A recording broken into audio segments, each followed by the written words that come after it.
Tradicionalmente, a lo largo de la historia, los perros pues, se han ido alimentando pues, de restos de comida del humano. Y como resto de comida que no aprovechábamos estábamos los huesos, tanto los crudos como los huesos cocidos. Y esto ha generado en el pensamiento de las personas el hecho de pensar que los huesos en verdad son buenos para los perros. Pero esta aseveración no es del todo cierta. No es del todo cierta. Los huesos en algunas situaciones pueden ser tremendamente peligrosos y no están muy aconsejados para perros.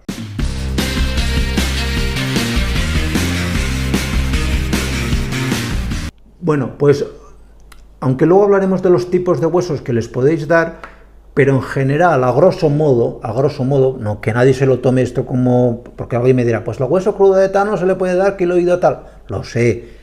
A grosso modo, los huesos crudos son mejores a dar al perro que los huesos cocidos. ¿Por qué? Porque tienen un grado de dureza, se rompen con mayor dificultad, conservan más el sabor de la carne, el perro los puede jugar con ellos, morder, son más resistentes, es más difícil que el perro, aunque se puede dañar la dentadura también, lógicamente, especialmente en los cachorros. En los cachorros yo de entrada no recomiendo ni el crudo ni el cocido. Para mí el mejor hueso para un perro cachorro es una zanahoria, como os explico en este vídeo. Porque la zanahoria para un cachorro, como veréis ahí, es lo mejor que le podéis dar en lugar de un hueso. Una zanahoria cruda me refiero. El problema viene ya con los huesos cocidos. Los huesos cocidos, de verdad, sé qué es lo que sobra, qué es lo que no nos comemos, qué es lo que queda en el plato después de hacer un cocido, pero no son recomendables, no son para nada recomendables. Y no son recomendables porque de entrada tienen mayor capacidad cuando el hueso se los traga, porque el perro los puede romper con mayor facilidad y se los traga, y puede provocar una obstrucción en la garganta. Esto es muy frecuente, casos de ahogamiento por perros al tragarse un hueso cocido, o que tienes que ir de urgencia a sacarlo, o incluso practicar una operación de urgencia. Ojo al tanto. Luego, el hueso cocido lo que va a favorecer también son las perforaciones intestinales y por tanto la aparición de peritonitis. ¿Os acordáis que os puse un vídeo explicándoos lo que era una ascitis y una peritonitis? Pues los huesos perforados generan o tienen mayor tendencia a generar peritonitis. ¿Por qué? Porque en el proceso de que el perro lo muerde se desprenden pequeñas astillas, que a vosotros aunque no la veáis porque el perro se las traga. Esas astillas cuando llegan al intestino se clavan en la pared y pueden atravesarla y salen fuera. Y en ese salir fuera no sale la astillita y en paz, sale la astillita y un poco de contenido intestinal.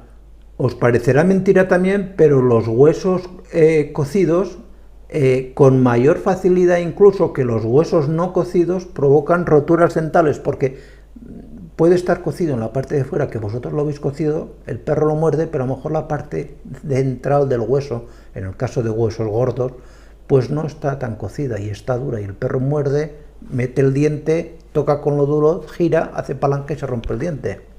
Esto es muy habitual, colmillos rotos por eso, acá, muerde, fuera, ya toma por saco el diente, y el perro no os digo nada. Y luego, estos huesos cocidos son, pero con muchísima frecuencia, la causa principal de, primero, el estreñimiento en el perro y, en segundo lugar, la aparición de sangre en heces. Todo esto va unido.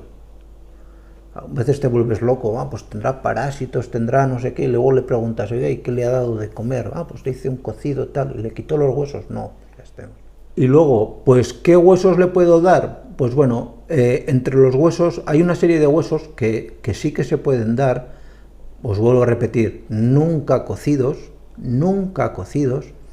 y tampoco limpios. No le deis el hueso limpio, que tenga un poco de carne, que tenga sustancia, que se pueda morder, que tenga sabor.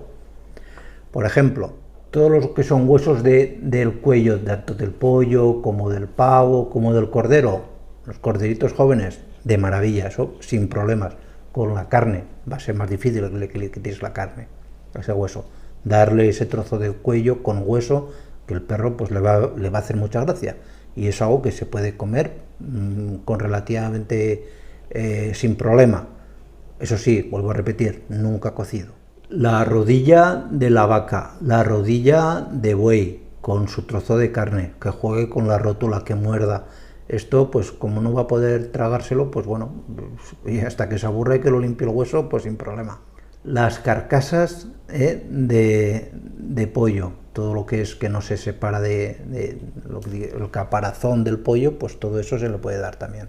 El hueso del jamón, no me refiero al jamón salado, evidentemente, porque no se les puede dar sal, pero el hueso el fémur o el hueso de la paletilla del cerdo, que ya cuando en una carnicería les ha sobrado, que evidentemente no está salado, pues es un hueso ideal para que el perro juegue y coma de él un poco. Tanto la costilla de ternera, que es grande, como el codo de ternera también de maravilla.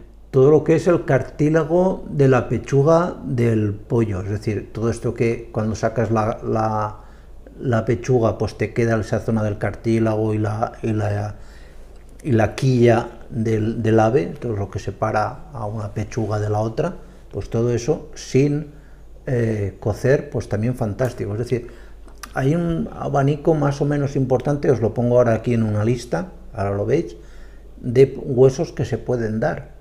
Y por lo tanto considero que no es necesario irse a cosas raras. Y esto es lo que os tenía que comentar de los huesos para los perros. Aquí en la parte de abajo del vídeo veréis que aparece un corazón que nos ha puesto YouTube, y esto es para que si os viene bien queréis, si no queréis o no podéis, evidentemente, ni en absoluto es obligatorio, pues que nos ayudéis. Esta ayuda va destinada a contratar a más personas para que podamos responder en menos tiempo, es decir, a ganar tiempo.